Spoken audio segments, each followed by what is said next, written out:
is where my very first ghost story comes from. It was in the early 90s. I was a kid and I lived on Vancouver Island. And as a summertime awesome place, everybody went to Sooke potholes. Well, I feel like everybody. It is a really pretty place. It's my favorite place on that island. I love Sooke potholes. But yeah, every summer we would go up there. In the first part, it's like bigger pools and swimming area, and then the higher up you get, the more like pothole waterfall it gets. And back in the day, to go up there, that used to be trespassing. And at the top, there was this house that was being built that never got finished.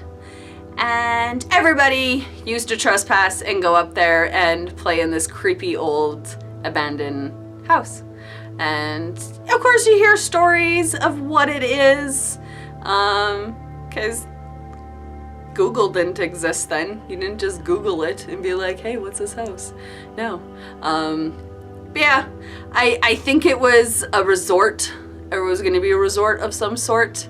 But to me, it looked like this big house mansion place. And it was all this rock work on the bottom. And then it went into wood. And some places still had a ceiling, like a roof. There was no walls, so you could see all through the floors. And the floors were wood. There was holes in it. Some of the holes were patched up. It's like somebody was taking care of the falling apart place. So you could still play in it, but safety first. No, it was like the most dangerous place for kids to play in. You could literally fall off a cliff. Like the rock work just ended and it was unfinished, but a really cool, creepy place to play in. And one year for summer camp, we were going to Sooke potholes, and I was super excited. Yay, Sooke potholes! I love Sooke potholes! Woo! Yeah, me and my sister were really stoked.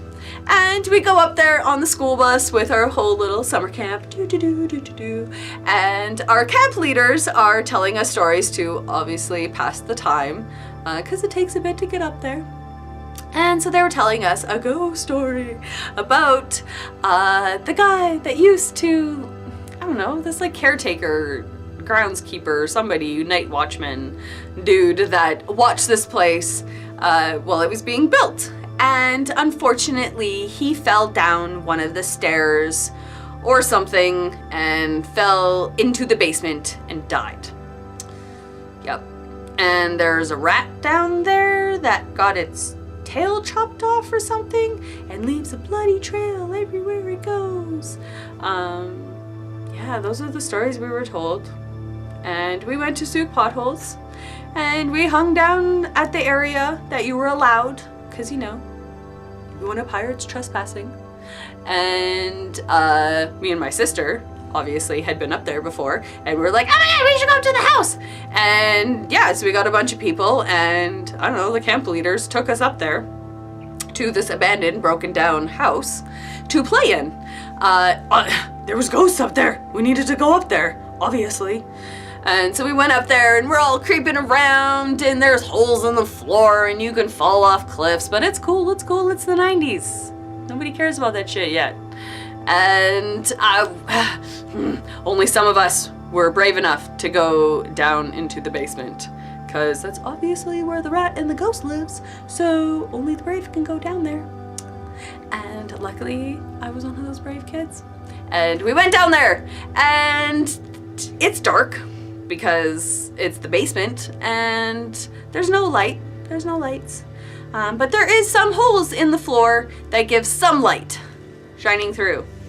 And when we walk down there, there is a glowing circle and oval on the ground. And I had previously watched a TV show about ghosty things, and word on the street, some spirits show themselves as glowing orbs of circles and ovals. And that's what I saw on the ground.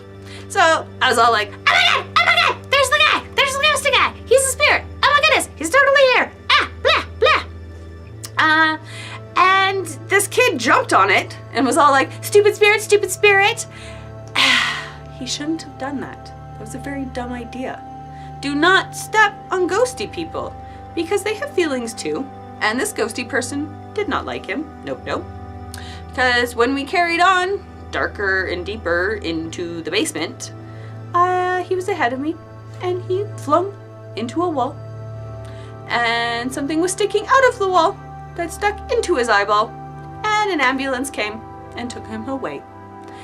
And as I was leaving, the glowing orbs were not on the floor in the first room. They were in the second room on the wall now. And I don't know. How did they move? Where did they go? There wasn't the holes in the floor. I had people run up and cover them all. And we even covered with our hands. And it was still glowing inside my hands. Where is the light coming from? Oh, obviously it's ghosty people. Awesome. And now he just flung my friend into a wall. And he never came back to summer camp. And people told me that he lost his eyeball. But I don't know if that's true because I never saw him. But I have a ghosty story now that I went to Sooke potholes and I was playing around and I went into the basement where this guy died and he flung a kid into a wall because he stepped on him and was all like, stupid spirit, stupid spirit. And then the kid lost his eyeball. Lost his eyeball.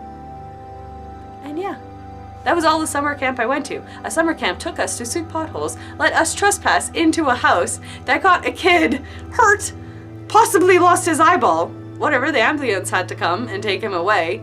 And yeah, we went back to that summer camp the next year because it was an awesome summer camp. For years I thought I was making up this story, that I was exaggerating it or something. And I called up my sister because she was there. And I was like, hey, do you remember that year that we went to Sooke potholes with summer camp? And she was like, blah, blah, blah, blah, blah, blah, blah, blah, and told the same story, but in her words. Basically, ghost, kid, flung into a wall, ambulance. So I guess that shit actually happened. Which, I feel sorry for that kid. I don't know if he flung himself into the wall and had an unfortunate outcome to what he thought he was trying to add to the ghosty thing. I don't know. Or if the ghost did it. But the thing I don't know because as a kid, I tried to prove myself wrong. I don't know where the glowing things came from. Where did they come from? They were just glowing on the ground with my hands covered. And then they weren't on that floor. They were in the wall in the other room that had no lights.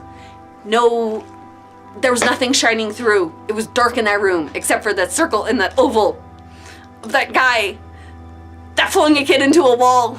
And I saw it, but I don't understand what I saw. Nowadays, it's a provincial park. You can go up there. The whole broken down bit is not there anymore. Only the rock work. And it still looks pretty cool. There's staircases into nothing. It's all fenced off. You cannot go play in there like you used to. Although some hooligans sometimes cut some holes. And sometimes you can get into it. Just saying. But it's pretty cool. I really like that place. And yeah. Please like, comment, subscribe, and tell me your ghost stories. Have you lived somewhere that was haunted? Did you go somewhere? Did you feel something? Did you see something? Something that you can't explain, but you know you saw it? I want to hear them. All of the ghost stories.